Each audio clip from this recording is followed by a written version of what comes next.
पढ़ेंगे क्लास 8 की ज्योग्राफी की बुक समाज का अध्ययन भारत और उसके आगे।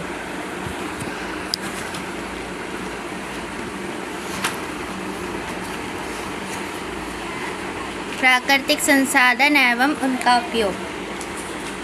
प्राकृतिक संसाधन क्या? नेचुरल रिसोर्सेज जो भगवान से हमें नेचर से मिलते हैं, जैसे कि पानी, सूरज की रोशनी, चांद की रोशनी, हवा, ये सब क्या है? हमारे नेचुरल रिसोर्स है। तो और हम उनका उपयोग, उनका मतलब यूज़ कैसे करते हैं? पढ़ा था तो कुछ समझ आया था? पढ़ा ही नहीं, बहुत अच्छी बात। प्रकृति कब एक संसाधन बन जाती है? कब बन जाती है प्रकृति? प्रकृति यानी नेचर कब हमारे लिए एक यूज़फुल बन जाती है, संसाधन बन जाती है। मतलब जो हम नेचर से हमें जो चीज़ मिल रही है ना, और हम उसका यूज़ कर रहे हैं, तो वो हमारा क्या बन गया? संसाधन यानी रिसोर्सेज।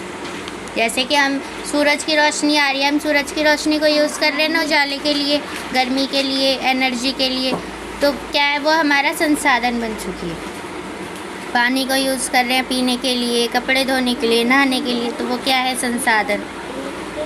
प्रकृति शब्द का अर्थ उन सजीव और निर्जीव रूपों के समूह से है जो हमारे पर्यावरण का हिस्सा है, लेकिन जिन्हें मानव ने ही बनाया है। जब मानव उनका उपयोग अपने जीवन यापन के लिए करता है या उपयोग के लिए इनसे नई वस्तुएं बनाता है, तब प्रकृति के ये तत्व संसाधन कहलाने लगते हैं।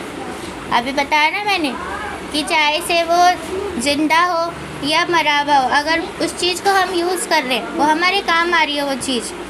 जैसे पौधे, प्लांट्स हमारे काम आ रहे हैं, तो वो क्या हो गई? प्रकृति का हमें रिसोर्स, हम उसका संसाधन बना रखे हैं, उसे यूज़ कर रहे हैं हम उसे, वो हमारी हेल्प के लिए ले रखे हैं।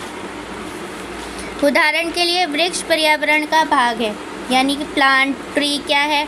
इन्वायरमेंट का हिस्सा है। पर्यावरण इन्वायरमेंट का हिस्सा है। इन्वायरमेंट ये चारों तरफ हमारे, अब इन्वायरमेंट में हवा भी आती है, पानी भी आता है, सब चीज़ आता है।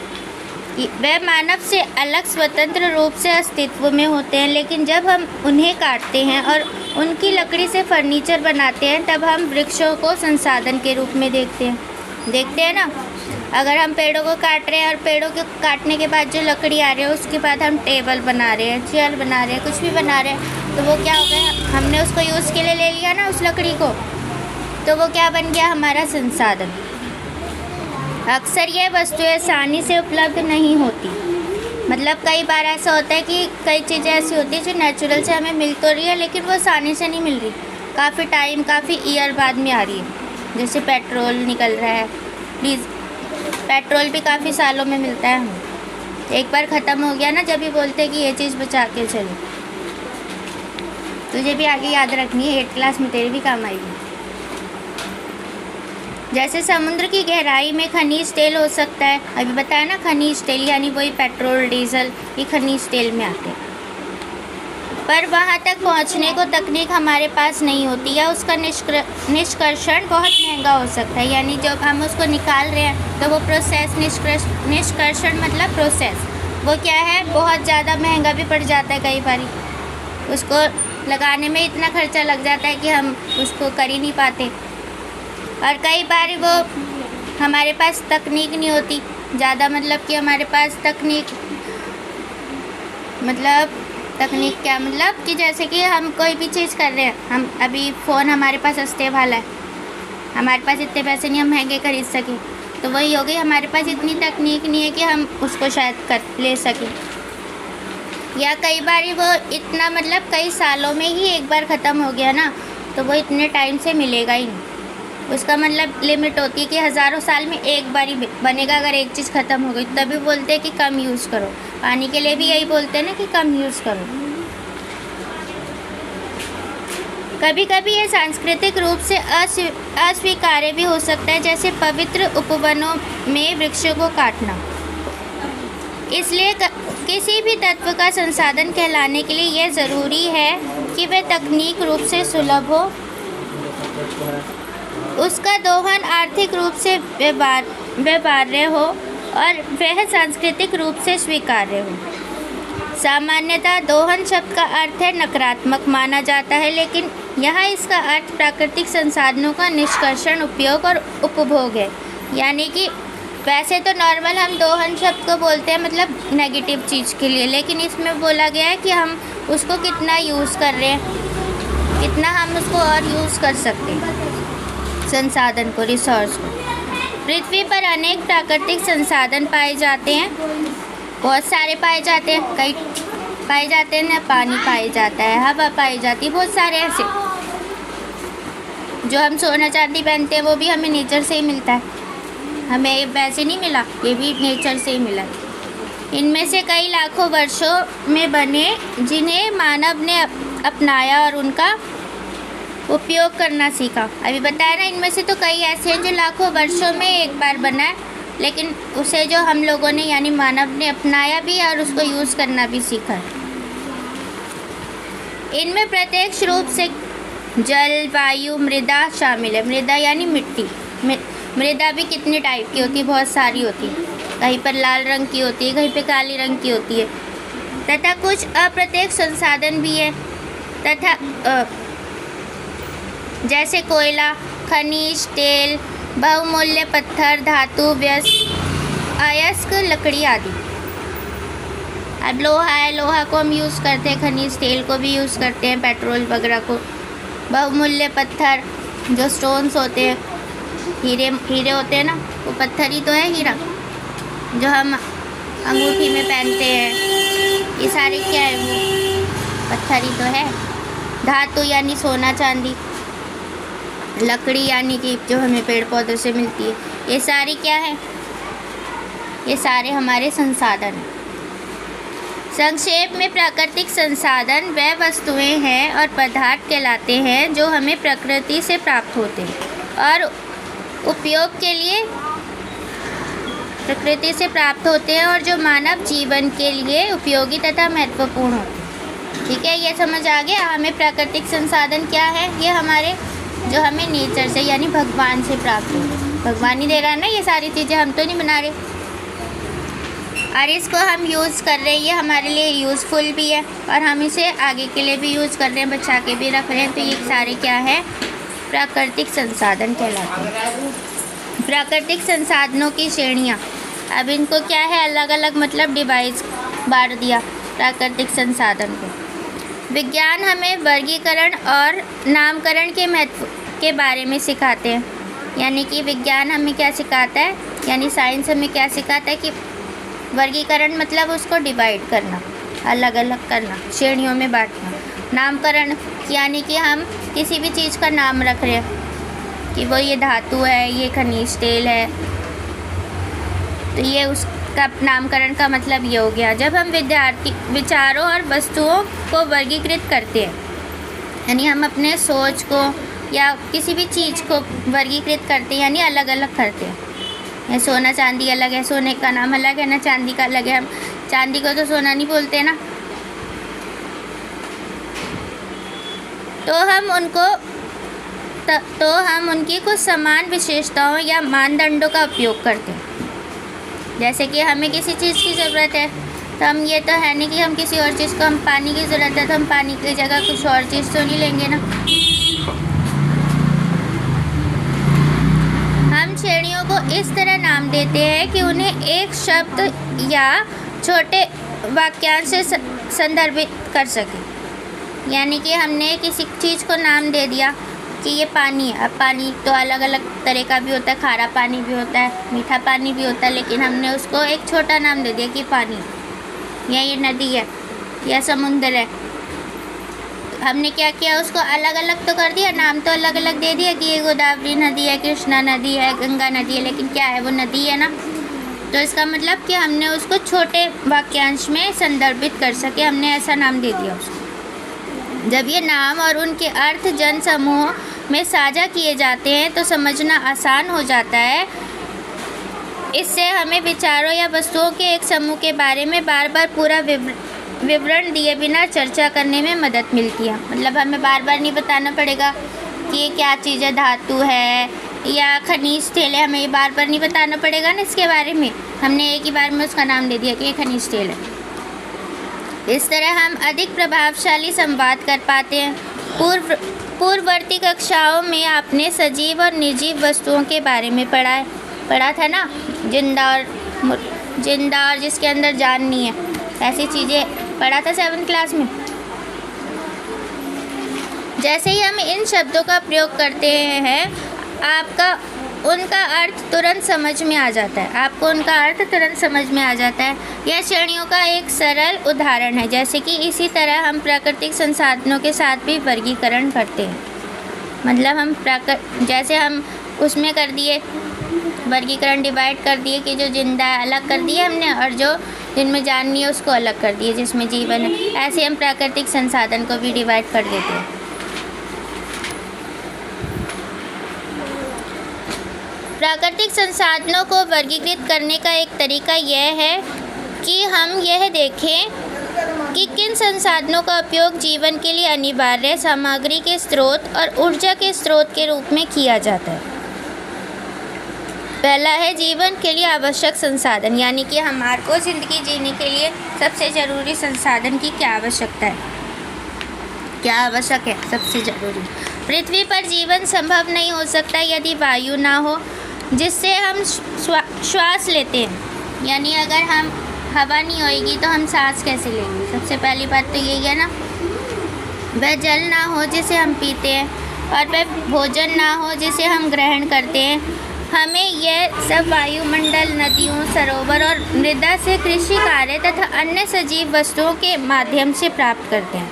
हम उस वायु को नहीं बना सकते जिसमें हम श्वास लेते हैं। हम ना तो उसको हवा को बना सकते, ना पानी को बना सकते, ना ही हम खाने को बना सकते। नहीं बना सकते ना। खाने को अब तुम बोलोगे कि हम खाना बना सकते हैं, लेकिन खाना कैसे बनाओगे?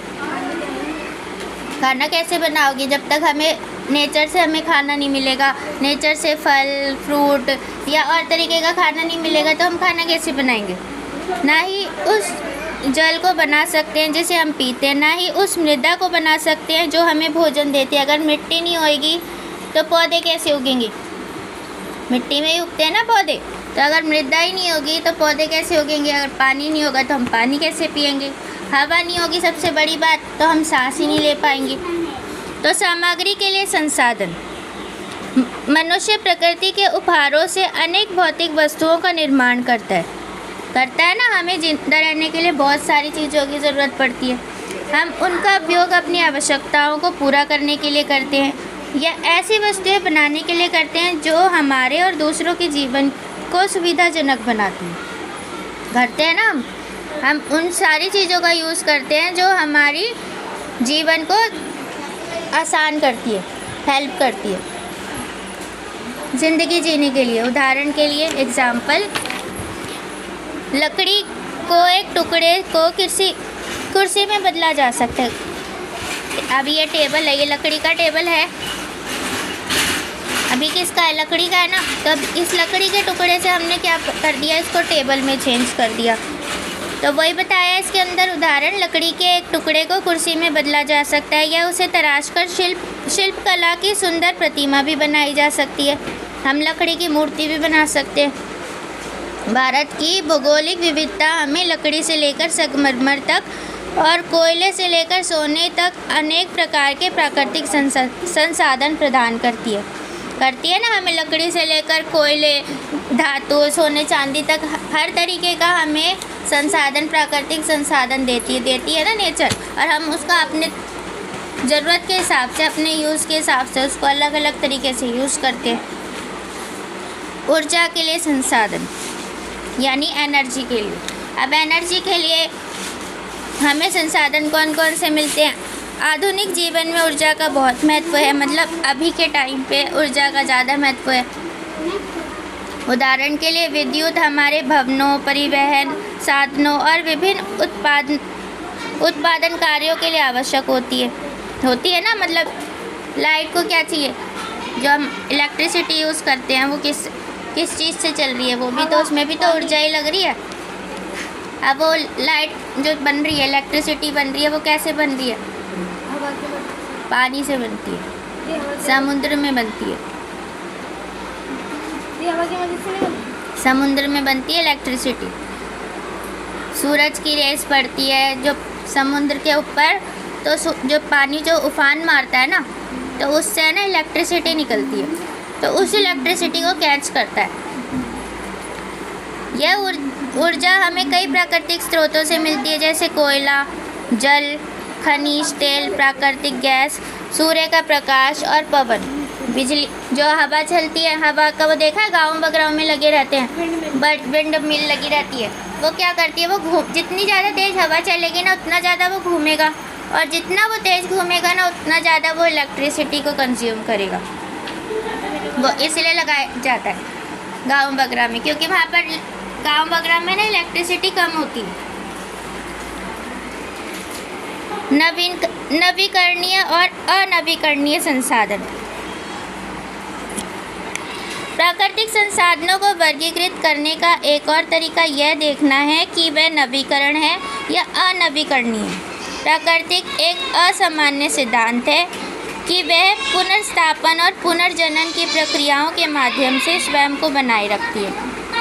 पुनर्स्थापन की प्रक्रिया, जिसमें किसी क्षीण या क्षतिग्रस्त वस्तु को उसकी मूल स्वस्थ अवस्था में वापस लाया जाता है। समय के साथ प्रकृति स्वयं को स्वस्थ, नया और सुरक्षित बनाए रखती है। जैसे त्वचा पर लगा घाव ठीक हो जाता है या आग लगने के बाद वन फिर से हरे भरे हो जाते हैं। पुनर्जनन पुनर्स्थापन से अधिक व्यापक प्रक्रिया है। यह प्रकृति की वह क्षमता दर्शाता है जिसे वह नए जीवन के विकास और वृद्धि के लिए अनुकूल परिस्थिति तैयार करती है। अब प्रकृति के ही संसाधन में यानी नेचुरल रिसोर्स को ही हमने दो जगह वर्गीकृत कर दिया, यानी बांट दिया। पहला है एक तो नवीकरण संसाधन और दूसरा है अनवीकरण संसाधन। अब नवीकरण संसाधन क्या होते हैं, जैसे कि हमें चोट लग गई, संसाधन ऐसे होते हैं जो हम दोबारा से बना सकते हैं। जैसे प्लास्टिक है, प्लास्टिक की बोतल को पी लिया, अब दोबारा से उसको हम बना सकते हैं ना, रीयूज़ कर सकते हैं ना। ऐसे ही हमारे जो प्राकृतिक संसाधन भी ऐसे होते हैं। अब प्लास्टिक तो प्राकृतिक संसाधन नहीं है, लेकिन जो प्राकृतिक संसाधन होते हैं हमारे, कई संसाधन ऐसे हैं जो हम उसे दोबारा से रीयूज़ कर सकते हैं। जैसे कि हम सोने का हम कुछ भी बना रहे हैं, सोना चांदी का, तो हम उसको वापस से रीयूज़ करते हैं ना, हम दूसरा डिज़ाइन चेंज करवा सकते हैं। और कई संसाधन ऐसे होते हैं जो हमारे को एक बार ख़त्म हो गए तो दोबारा मिलना ही नहीं। तो इसी तरीके से हमने उसको दो पार्ट में बांट दिया, नवीकरण और अनवीकरण संसाधन। नवीकरण संसाधन वह होते हैं जो समय के साथ फिर से उपलब्ध हो सकते हैं और अपनी विशेषताएं बनाए रखते हैं। भारत के अधिकांश भागों में पर्याप्त मात्रा में सूर्य का प्रकाश मिलता है। प्राकृतिक प्रक्रियाओं के कारण वर्षा और पिघलते हिमनदों से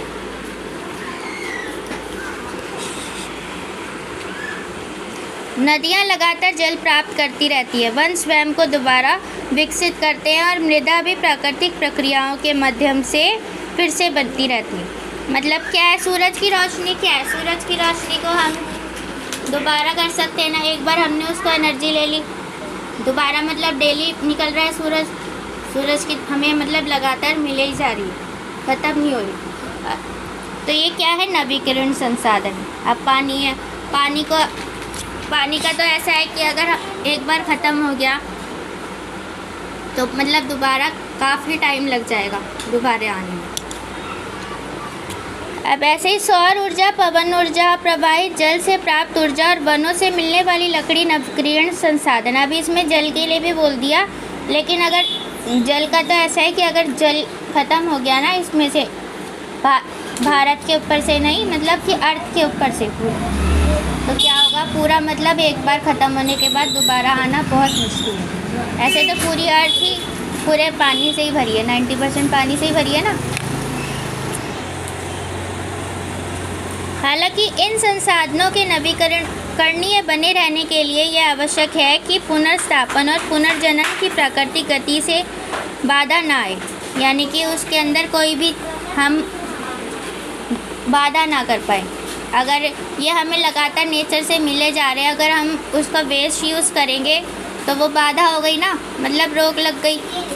भगवान हमें दिए जा रहा, हम दिए जा रहा, हम लिए जा रहे, हम उसका मतलब वेस्ट यूज़ करे जाएंगे कुछ चीज़ का। अभी तुम्हें घर वाले तुम्हें दे रहे हैं कुछ चीज़ खाने के लिए, हम ले रहे हैं, लेकिन हम उसको है ना वेस्ट यूज़ कर रहे हैं, तो एक टाइम पे वो चीज़ ख़त्म हो जाएगी ना।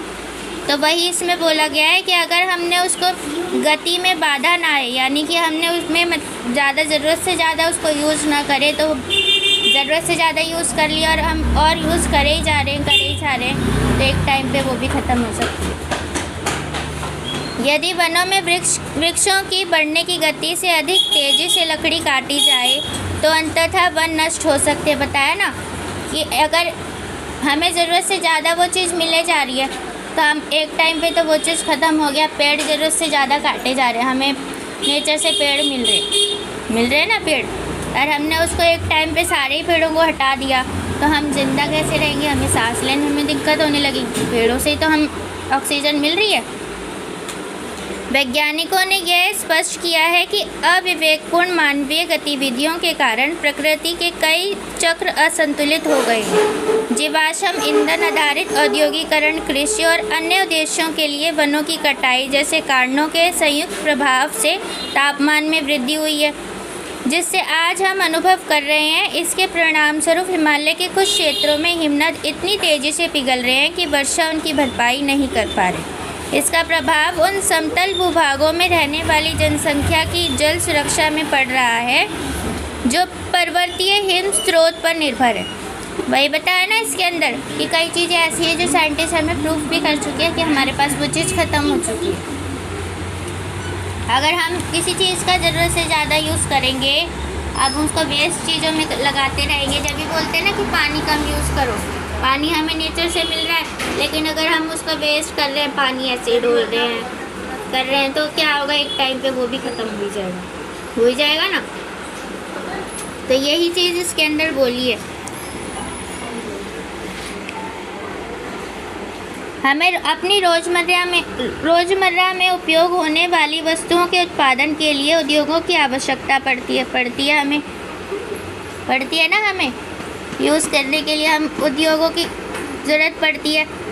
इस प्रक्रिया के दौरान बड़ी मात्रा में अपशिष्ट भी बनता है, जिसे अक्सर नदियों और अन्य जल निकायों में बहा दिया जाता है, यानी कि एसिड भी बनता है। उद्योग क्या होते हैं? फैक्ट्री वगैरह। अब हम कोई कपड़ा वगैरह तो हम खुद तो नहीं बना सकते ना, अब उसके लिए तो फैक्ट्री की ज़रूरत होगी, मशीनों की ज़रूरत होगी बनाने के लिए। तो अब जो ये निकल रहे हैं फैक्ट्रियों में से, जो गंदगी निकल रही है, तेल निकल रहा है, एसिड निकल रहा है, तो उन सब चीज़ों के लिए मतलब जो फैक्ट्री वगैरह से जो एसिड बनता है वो क्या जा रहा है? वो सीधा नदियों में बहा देते हैं ये लोग फैक्ट्री वाले। तो क्या हो रहा है? वो नदी क्या हो रही है? पॉल्यूशन हो रही है नदी में, वाटर पॉल्यूशन हो रहा है ना। ये अपशिष्ट सामान्य सड़ गल कर किसी जीव जंतु का भोजन नहीं बन पाते। अब ये ख़राब भी हो गए, सड़ गल भी गए, तो कोई इसको खाने लायक भी नहीं है जो एसिड वगैरह। इसके अपेक्षा ये अपशिष्ट प्रकृति के पुनर्स्थापन और पुनर्जनन चक्र में बाधा उत्पन्न करते हैं, यानी पॉल्यूशन बढ़ा रहे हैं। तो क्या कर रहे हैं ये? और भी चीज़ को जो नेचर से हमें मिल रही है उस चीज़ को भी क्या कर रहे हैं? वेस्ट कर रहे हैं, ख़राब कर रहे हैं। अगर ये पानी में मिल रहा है तो वाटर पॉल्यूशन हो गया, वो पीने लायक नहीं रहा ना पानी। इससे नदियाँ विषाक्त हो जाती हैं और वह जीवन को सहारा देने में असमर्थ हो जाती है ना, जहरीली हो जाती है। अब उस पानी को हम पी लेंगे तो क्या होगा? हम बीमार पड़ जाएंगे। नेक्स्ट आता है अनवीकरणीय संसाधन। अनवीकरणीय संसाधन बहुत लंबे समय में बनते हैं, मतलब एक बार ये बन गए और ख़त्म हो गए तो दोबारा बनने में इनको लाखों समय का टाइम लग जाता है। हम जिस गति से इनका उपयोग करते हैं उसी गति से इनकी पुनर्पूर्ति संभव नहीं होती। हम जितना तेज़ी से इसका इस्तेमाल करते हैं ना, उतनी तेज़ी से बनते नहीं हैं दोबारा। उदाहरण के लिए जीवाश्म ईंधन यानी कि कोयला, पेट्रोलियम, खनिज और धातुएं, लोहा, तांबा और सोना सभी अनवीकरणीय संसाधन हैं। भारत में कोयले के भंडार बड़ी मात्रा में पाए जाते हैं। हम अपनी बढ़ती ऊर्जा की आवश्यकताओं को पूरा करने के लिए कोयले का खनन करते हैं, लेकिन अनुमान है कि भारत में कोयले का भंडार केवल अगले 50 वर्षों तक ही चल पाएगा। जनसंख्या वृद्धि और विकास कार्यों के कारण बिजली की मांग लगातार बढ़ रही है। जब तक अधिक टिकाऊ विकल्प बड़े स्तर पर उपलब्ध नहीं हो जाते, तब तक हमें उपलब्ध कोयले का विवेकपूर्ण उपयोग करना चाहिए। हम जितना तेज़ी से उसको यूज़ कर रहे हैं उस चीज़ को, पर उतनी तेज़ी से वो बनेंगे नहीं, उनको बनने में लाखों टाइम लग जाएगा। हम कोयले को कितना ज़्यादा यूज़ कर रहे हैं, फैक्ट्रियों में ले रहे हैं, ट्रेन वगैरह में भी ले रहे हैं, सोना चांदी को भी ले रहे हैं, पेट्रोल को भी ले रहे हैं, लेकिन जितना मतलब हम उसका यूज़ कर रहे हैं उतनी जल्दी वो नहीं बन रहा ना, तो वो क्या है, अनवीकरणीय संसाधन। प्राकृतिक संसाधनों का विवरण और इसकी निहितार्थ। अब हम उसके बारे में पढ़ेंगे, जो इसके विवरण यानी जानकारी। प्राकृतिक संसाधन पृथ्वी पर हर जगह समान रूप से वितरित नहीं है। मतलब एक जगह ही नहीं है कि जैसे कि हमारे इंडिया में नहीं है सारी चीज़ें। कोई पेट्रोल किधर है, पेट्रोल कहीं और देश में है, तो सोना कहीं और देश में, ऐसे अलग अलग मतलब सारे ही देशों में डिवाइड है। भगवान ने ऊपर से छिड़क दिया, वो कोई किधर गिरा कोई किधर गिरा। यहाँ तक कि एक ही देश के अलग अलग हिस्सों में भी इनका वितरण असमान होता है। मतलब जो एक ही देश में अगर कोई चीज़ मिल रही है, जैसे पेट्रोल मिल रहा है, एक ही देश में मिल रहा है पेट्रोल, पर उसके भी अलग अलग पार्ट के अंदर वो चीज़ पूरी नहीं है। कहीं पर मतलब पेट्रोल ज़्यादा मिलेगा, कहीं पे कम मिलेगा, और कहीं पे मिलेगा ही नहीं उस देश में, ऐसा है। इस असमान वितरण का प्रभाव मानव बस्तियों, व्यापार, प्रतिरूप, अंतर्राष्ट्रीय संबंधों और यहाँ तक कि संघर्षों पर भी पड़ता है। प्राकृतिक संसाधन पर नियंत्रण पाने के लिए अतीत में कई युद्ध लड़े गए हैं और आज भी कई स्थानों में संघर्ष जारी है। इन्हीं चीज़ों के लिए पहले भी लड़ाई होती थी, राजा महाराजा लड़ाई करते थे कि ये चीज़ हमें दे दो, और अभी भी हो रही है। अभी सुना है ना, अमेरिका और ईरान के बीच में लड़ाई हो रही है, इसलिए हो रही है, ये प्राकृतिक संसाधन की वजह से ही हो रही है। प्राकृतिक संसाधनों के पास स्थित उद्योग स्थानीय लोगों के लिए रोजगार के अवसर पैदा करते हैं। जहाँ पर मतलब प्राकृतिक संसाधन ज़्यादा होंगे,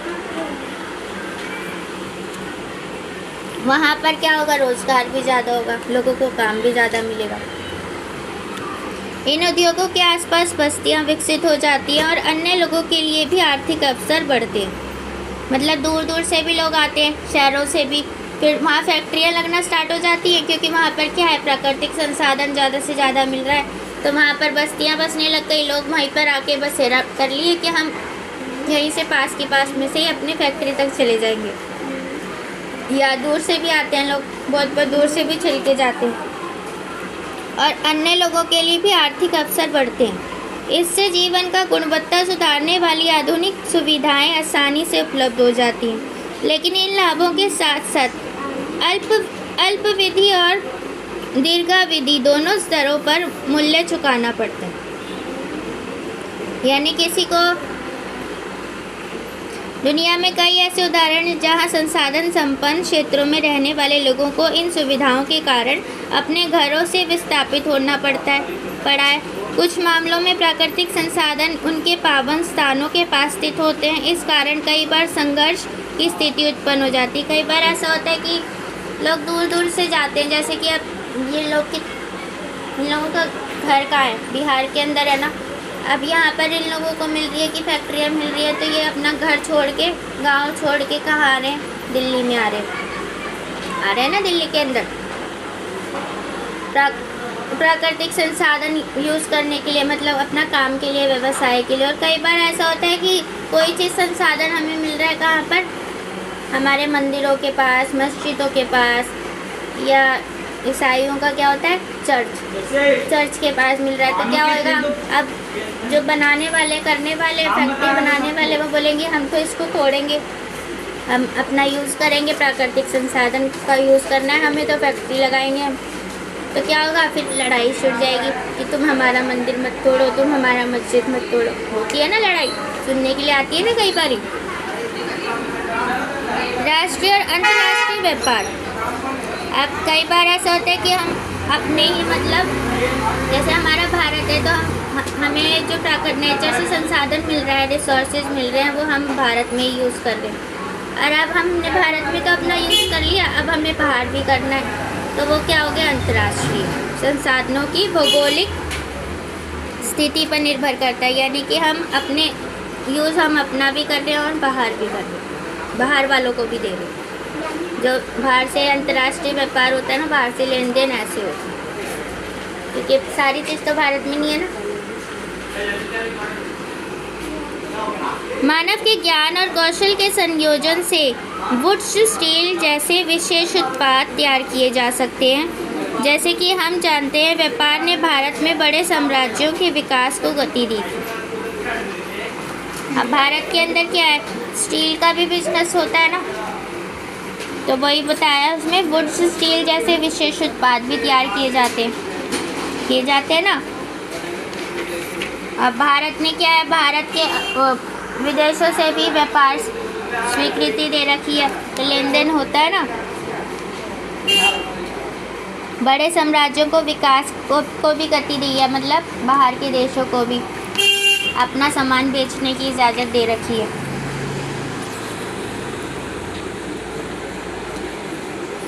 प्रकृति राजनीतिक सीमाओं पर ध्यान नहीं देती, इसी कारण राज्यों और देशों के बीच प्राकृतिक संसाधनों को वितरण को लेकर तनाव उत्पन्न हो जाता है। इसका एक उदाहरण कर्नाटक, तमिलनाडु, केरल और पांडुचेरी के बीच कावेरी नदी का जल का वितरण है। शांति और न्याय संगत वितरण बनाए रखने के लिए आपसी संवाद और कुशल प्रबंधन आवश्यक होता है। हालांकि पड़ोसी देशों के बीच ऐसे समझौते करना आसान नहीं होता। अब क्या है, नेचर भगवान तो ये सोच के नहीं बांटता, हमें कोई भी चीज़ दे रहा है कि ये मतलब ये दूसरे देश का है तो मैं इसको नहीं दे रहा, या ये दूसरे धर्म का है तो मैं इसको नहीं दे रहा। भगवान तो अपने दे रहा है ना। पर क्या होता है कि कई बार ऐसा होता है कि हमारे लड़ाई झगड़ा स्टार्ट हो जाता है देशों के अंदर, या हमारे खुद के आपस में ही देश के हमारे खुद के ही देश में लड़ना शुरू हो जाते हैं कि ये तो हमारे मतलब सीमा पे है।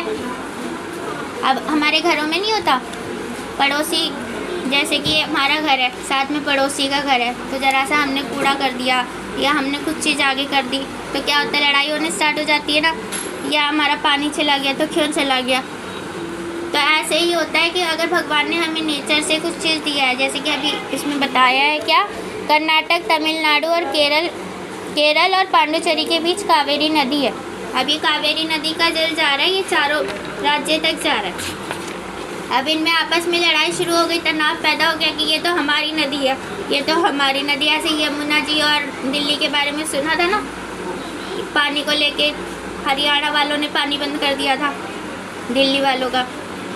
तो वो क्यों हो रहा था, भगवान ने तो हमें दे रखा है ना, लेकिन क्या किया, जो बीच में जो हम लोग इंसान हैं, हम लोग की राज्य हमने बना लिया कि हमारा दिल्ली है, ये हमारा हरियाणा है, या ये हमारा ये। तो क्या है, हम लोगों ने बोल दिया ये तो हमारे इधर आ रही है तो ये हमारी होगी।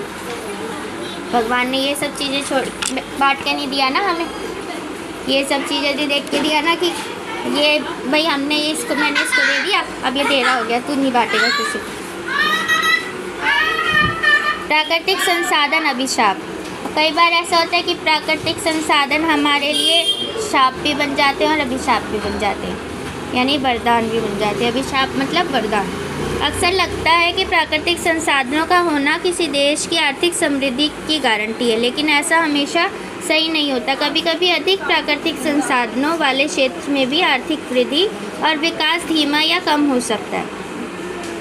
अर्थशास्त्र में इसे कहते हैं प्राकृतिक संसाधन अभिशाप या प्रचुरता का विरोधाभास। सरल शब्दों में इसका मतलब है किसी देश में प्राकृतिक संसाधन होने का मतलब यह नहीं है कि वह देश अमीर है या समृद्ध होगा। अक्सर अर्थव्यवस्थाएं ऐसे उद्योग विकसित नहीं कर पाती जो इन संसाधनों को उच्च मूल्य वाले उत्पादों में बदल सके। इसका और विस्तार आपको इस पुस्तक के अगले अध्याय उत्पादन के कारक में मिलेगा। यानी कई बार ऐसा होता है कि हमारे पास है तो प्राकृतिक संसाधन बहुत ज़्यादा है, लेकिन हम उसका यूज़ नहीं कर पा रहे। कई बार ऐसा होता है तो क्या है वो हमारे लिए क्या बन गया। अब उससे हमारे पास नेचर से बहुत सारी चीज़ें हमने भगवान ने दे रखी है, लेकिन उसके ऊपर ये नहीं है कि कई बार ऐसा होता है लोग सोच लेते हैं कि इसके पास इस देश के पास इतना नेचर से प्राप्त चीज़ें हैं तो मतलब ये इसकी अर्थव्यवस्था अच्छी होगी, यानी कि इसकी कंडीशन इकोनॉमिकल कंडीशन अच्छी होगी, यानी पैसों में मतलब पैसों में हर चीज़ में ये हाई फाई कंडीशन देश होगा या शहर होगा। लेकिन कई बार हम उसको यूज़ नहीं कर पा रहे, हमारे पास ये चीज़ें हैं तो, लेकिन हम तकनीक के वजह से या कुछ और तरीके से हम उसको यूज़ नहीं कर पा रहे। तो क्या है वो हमारा क्या हम पर अर्थव्यवस्था पे पड़ गया ना, वो हमारे पर भारी पड़ गया, क्योंकि हम तो उसको यूज़ ही नहीं कर पा रहे। अब भारत ने अपनी बढ़ती आवश्यकताओं को पूरा करने के लिए ऐसे उद्योगों के विकास में निवेश करके सामान्यतः इस अभिशाप से अपना बचाव किया है। मतलब हमारे पास जितनी चीज़ें हमने उसका उपयोग भी कर लिया और हम दूसरे देश में दूसरी कंट्रियों में भी भेज रहे हैं, तो मतलब हमने अपना अभिशाप से अपने आप को बचा लिया कि मतलब हमारी इकोनॉमिक कंडीशन ठीक कर ली हमने। हालांकि संसाधनों के निष्कर्षण और संधारणीयता के बीच संतुलन बनाने की चुनौती अभी भी विद्यमान है। प्राकृतिक संसाधनों को समझने और उनके प्रबंधन एक मूल्यवान प्रस्थान बिंदु है, लेकिन यह मानव ज्ञान, शासन और योजनाओं पर निर्भर करता है कि ये संसाधन स्थायी लाभ देंगे या सिर्फ अस्थायी फायदा देंगे। ये भी हमारे ऊपर डिपेंड करता है, हमारे बुद्धि के ऊपर डिपेंड करता है कि हम उस संसाधन को, नेचर के जो हमें रिसोर्स मिल रहा है भगवान से दिया हुआ, हम उसको कितना यूज़ कर रहे हैं और कितना मतलब उसको सही तरीके से इस्तेमाल कर रहे हैं, दूसरों को भी दे रहे हैं साथ। ये हमारे ऊपर डिपेंड करता है। अगर हम अब ये पानी है तो पानी का हम अगर सही तरीके से यूज़ नहीं करेंगे तो पानी क्या हो जाएगा, ख़त्म हो जाएगा। तो यही बोला है उसके अंदर, प्राकृतिक संसाधनों का दायित्वपूर्ण और विवेकपूर्ण उपयोग प्रबंधन। पृथ्वी पर जीवन बनाए रखने के लिए यह ज़रूरी है कि हम प्रकृति का सम्मान करें और प्राकृतिक संसाधनों का इस्तेमाल इस तरह करें कि नवीकरणीय संसाधनों का पुनर्स्थापन और पुनरुत्पादन हो सके।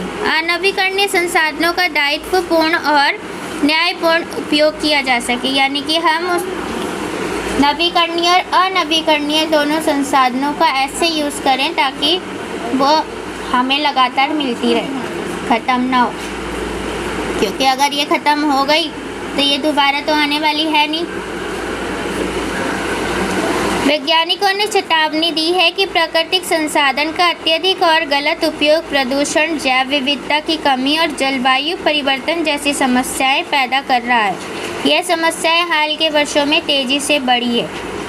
अब उसका गलत यूज़ करते रहेंगे तो क्या हो रहा है, पॉल्यूशन भी बढ़ रहा है, हवा में भी बढ़ रहा है, पानी में भी बढ़ रहा है, नॉइज़ पॉल्यूशन भी हो रहा है और जैव विविधता की भी कमी हो रही है, जलवायु परिवर्तन भी हो रहा है, यानी मौसम भी चेंजेस हो रहे हैं। मौसम में आप क्यों बारिश के बिन मौसम बारिश कैसे हो रही है, वो ऐसे ही तो हो रही है, इसी वजह से तो हो रही है बिन मौसम बारिश। नहीं तो अब ये मौसम तो गर्मी का है, बारिश का थोड़ी है, जिसमें हमें गर्मी में हवा चल रही है, ठंड लग रही है, तो ये क्या है, ये हमें पॉल्यूशन से ही तो हो रहा है ये सारा चीज़ें।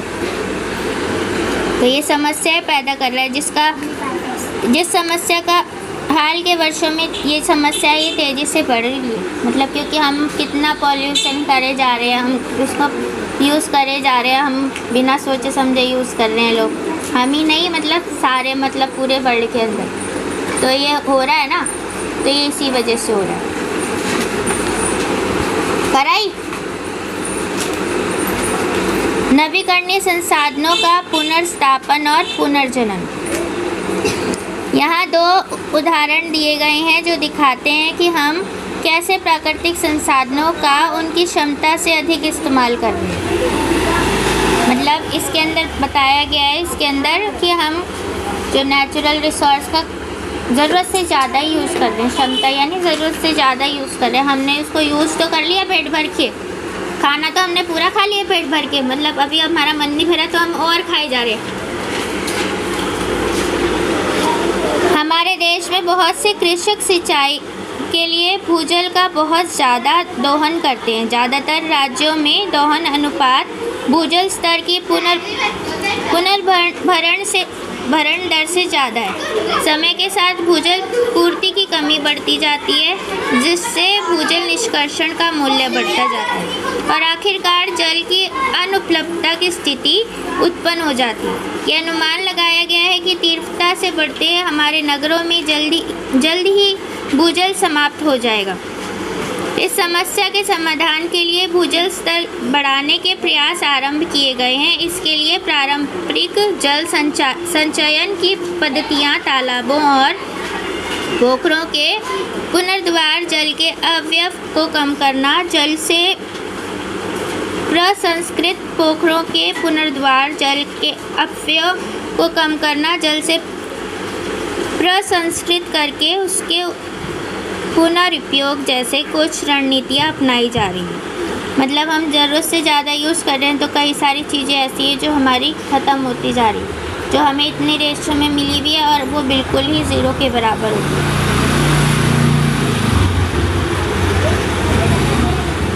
इस प्रकार रासायनिक उर्वरक तथा कीटनाशकों के अनुचित उपयोग से मृदा क्षरण से बढ़ोतरी हुई है। पारंपरिक कृषि पद्धतियों में मृदा को धरती माता का अंग माना गया है। कई बार तो हमें जो गांव वगैरह में जो वो क्या बोलते हैं धरती माता, जो कृषक पद्धतियाँ होती है, यानी जो कृषि क्या बोलते हैं, खेती, जो खेती वाले किसान वगैरह होते हैं वो क्या बोलते हैं, धरती माता, ये हमारी धरती माता है। लेकिन वही उल्टा शहरों में हम उसको धरती माता नहीं बोलते ना।